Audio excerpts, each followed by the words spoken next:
What's going on, guys? Welcome back to another video. Are you looking for a GM scan tool for your daily needs? Well, this right here is the Launch X431 for GM vehicles, and it is priced currently around $189. There is a coupon out there that you can bring that price down to around $150, and at that price I feel like it's a no-brainer. So let's go ahead and get into this review and show you guys what this scan tool can do.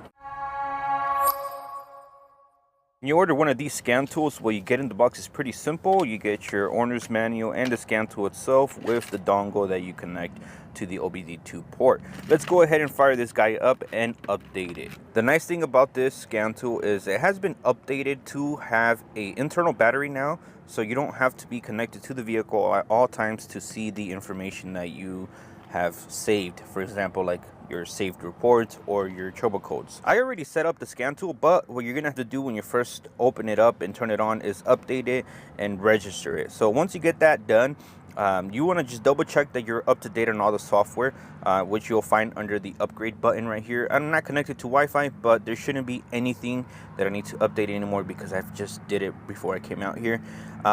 In the interface, it is pretty simple here. So we have the diagnosis button, the OBD2 button, the mall button where you can buy more software, and the settings where you can change your units and measurements. Also, you can change the brightness of the display, and you can change when it goes to sleep and when it stays awake. The only thing that I've noticed is the screen is a little bit small, so if you have bigger hands, that might be a little bit of a challenge. Very quickly, here on the top you have your power button, the OBD2 port connection, and then you also have a micro USB-C to charge the unit if you need to charge it when it's not connected to the vehicle. This will only work to read information like from the vehicle with it connected to the dongle here to the OBD2 port. The vehicle that I'm working on is this 2005 Yukon XL, the SLT package. It does have over 200,000 miles, so there is going to be some issues that it currently has. Let's go ahead and hook up the scan tool and see what we find. Let's put the key in the ignition first before we connect it. I did notice that as soon as I connected it to the OBD2 diagnostic port, it kind of just started searching for the VIN. Let's see if it'll do it again. Yeah, there you go. That's nice. That's a nice touch. So it did auto detect the VIN number of this 2005 GMC. We do have a few issues with this vehicle. We have a check engine code, airbag code, service ride control, airbag control system faults, tire monitoring system faults. The fuel gauge doesn't work properly. So let's see what we can find when we scan it with the scan tool. Let's press OK here. All right, automatic transfer case. Yes, this is an all-wheel drive vehicle. Let's select yes. I'm not sure. I think it is. It does have the 4 buttons, and it does have dual zone AC. And I always just click equal or under. And it does have rear disc brakes.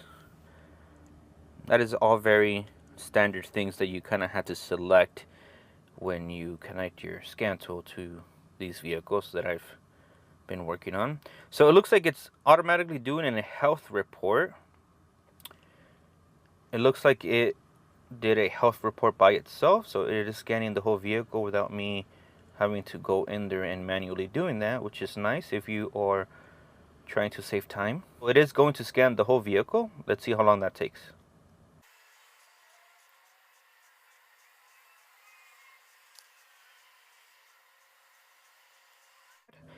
This, scanning time will depend on the vehicle that you're working on. This is an older vehicle, so it does use older protocols as far as, the speed and read of the information. So that will depend on the vehicle. The newer the vehicle is, the faster this will be. And it also depends on the scanner, but I feel like this is pretty average. So it does give you a little report here automatically. That is nice to see. You can share that. I'm not connected to the network, but I can share that. So on here we have several codes, as you can see. Let's click on the powertrain system. When you click on it, it does bring down this little description of the code, which is nice to see. That saves time so I don't have to go in there and manually scan again. So it does have a P0461, and it is for the fuel level system. So fuel level sensor performance issue. It doesn't work on this vehicle. It only works when I turn on the key, like in the first start. So the fuel pump will likely need to be replaced. Body control module looks like it didn't find any issues. Digital radio receiver, let's see what that is. It's a U1000 code. So most likely there is an issue with the communication to the radio. It does have an aftermarket radio, so that might explain that. Aside from that, there is nothing else with the doors, the heating. Instrument cluster or instrument panel, I'm surprised it didn't pick up anything. There is some issues going on with it, so we'll go further into that in a second to see if we can find out what is going on with this cluster, because it doesn't show me the mileage. And there is 4 codes for the tire pressure monitoring system.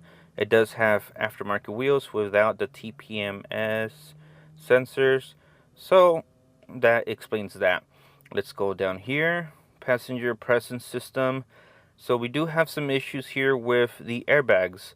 It looks like this vehicle was maybe involved in a crash in the past, and we have some airbag codes. I don't think these will go away permanently, but we can try. And we also have issues here for the rear AC for this vehicle.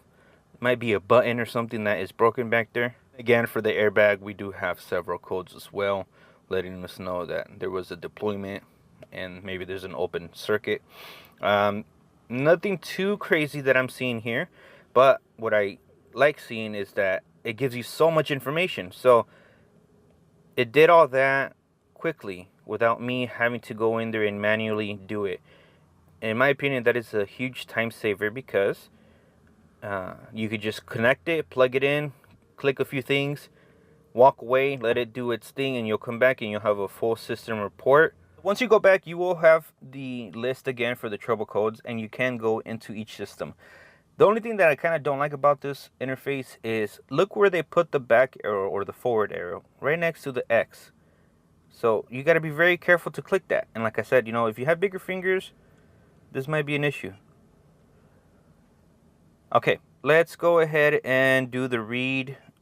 Oh, wait, I didn't mean to clear it. Let's go ahead and do read fault code again. Freeze frame failure records. I'll give us a little snapshot at when it did this, when it failed. And it looks like it was 107 degrees. So it failed while the vehicle was running, from what I can see. But like I said, that fuel level sensor is probably all corroded and rusty, so most likely need to be replaced. In this menu, you have several options, to read the fault code, clear it, read the live data, do actuation test, which is bidirectional controls. And that is nice to see here. We can do service bay tests. So looks like we can test the evap system. It's nice to see. We can test the 4-wheel drive system if we think there's something wrong with like the motor, or if there's an issue with that, we can go in there and manually adjust those things. Looks like we can also do the same thing for the transmission. That is very nice to see. Not a lot of scan tools can do this, especially at this price point. And like I said, these scan tools are limited to this vehicle, but if you buy what you need, it's probably going to be the only scan tool you're going to need. And for around $189, it is a no-brainer in my opinion. Let's go back here and let's take a look at the special functions. So it looks like we have several options. Let's do the engine. We could do the oil life reset. Let's see if, oh yeah, it looks like we can manually select it. So let's do 100. 100% life left. Press OK. Okay. It looks like it reset the oil life. Nice. Engine oil life 100%. Continue. Procedure is complete. And it looks like oil life has been reset. Very nice. Let's go back. We could do crankshaft position variation learn. Not a lot of scan tools can do that. I won't do it on this vehicle because there is nothing currently wrong with the crankshaft position sensor. But let's say you install one, or for whatever reason it lost its calibration, you can go in there and do it before you replace the crankshaft sensor, because on these vehicles they're kind of hidden behind the starter. So nice to see that. Let's go to fuel system. We could do a power balance, so we can manually disable the injectors and the ignition coils. Okay, let's get out of there. Oh, one more thing. We do have IM status, so that is emissions status. Before you take the vehicle to get emissions, you can click on that and see if the vehicle will pass based on, you know, what it sees from the computer of the vehicle. I do use this from time to time. I think for the most part, any time that I need to take the vehicle to get emissions. So it says here it will pass. Test completed. Catalyst completed. Yes. Yes. If you see anything that says no, most likely it won't pass. But sometimes vehicles don't have certain modules on here. But it looks like we do have that evaporative emission that looks like it's a no. So we might have to fix that. Okay. Let's go back.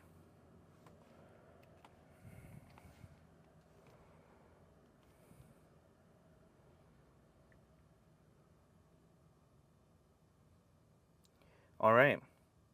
Okay, let's do a clear code. Let's see if it'll clear all the codes, and let's see what will remain. Looks like it's able to clear most of them, but some of them are not going away, like the airbag system. So it did clear what it could, and what you see here that remains are hard fault codes, meaning until you fix whatever is going on, they won't get cleared. I said this. So these are all the vehicles that it will do. As you can see here, it pretty much will cover all the GM vehicles, Buick, you know, your Corvettes, your Cadillac, all that. Let's go into diagnose again, and let's do the auto detect. And I want to see if it does bidirectional controls like how it says. So far, I've been pretty impressed with what this scan tool can do for the price. So let's go ahead and quickly go in there and see if we can unlock and lock our doors, bring down our windows, and all that stuff. Let's go into the body control module. I want to see if we can do bidirectional controls on the actual module here. So it looks like we got to click this little arrow on the corner. I wish they would change that so that it'll be easier to navigate. Let's go to special functions, output control, and it does look like we have the option to put the window up or down and unlock the doors. Let's go ahead and see if I'll do that when I do the door unlock. And let's go to lock. Alright, it looks like that did do something. Unlock. Lock. I'm doing this off camera here, so it's kind of hard to show you, but it does work. Very nice. Let's see if we'll do the same thing for the window up and down. Let's go to down. Nice. It looks like I accidentally left that menu. Let's go back and hit up. Very cool.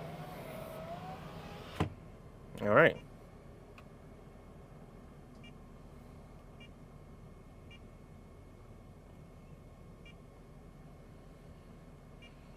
Let's go to special functions. I think it's the same thing as actuation test, so not sure what the difference is. Oh, it looks like we have other things. Oh, we can adjust the mirror left and right.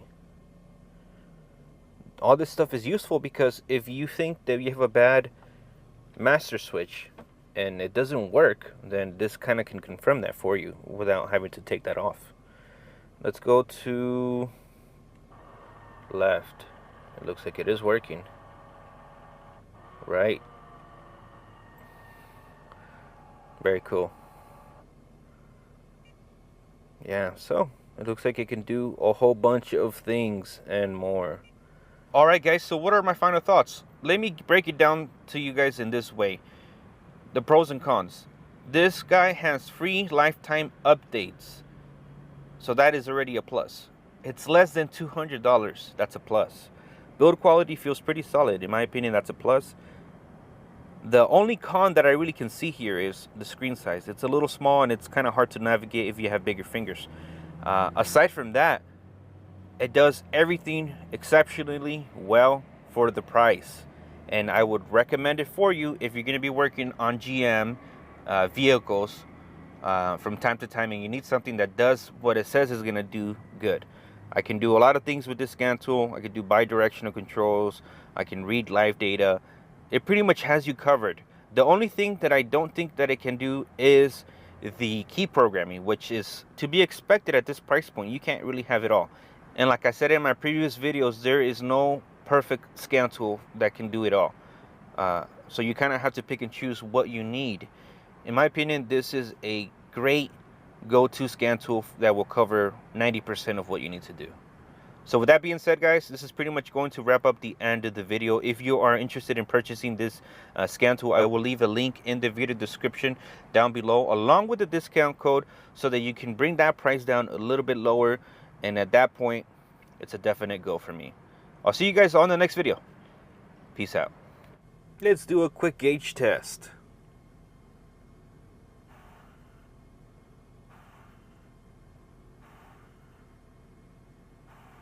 That confirms that our fuel gauge does work, so we have a bad fuel pump, or at least a bad floater in the fuel pump.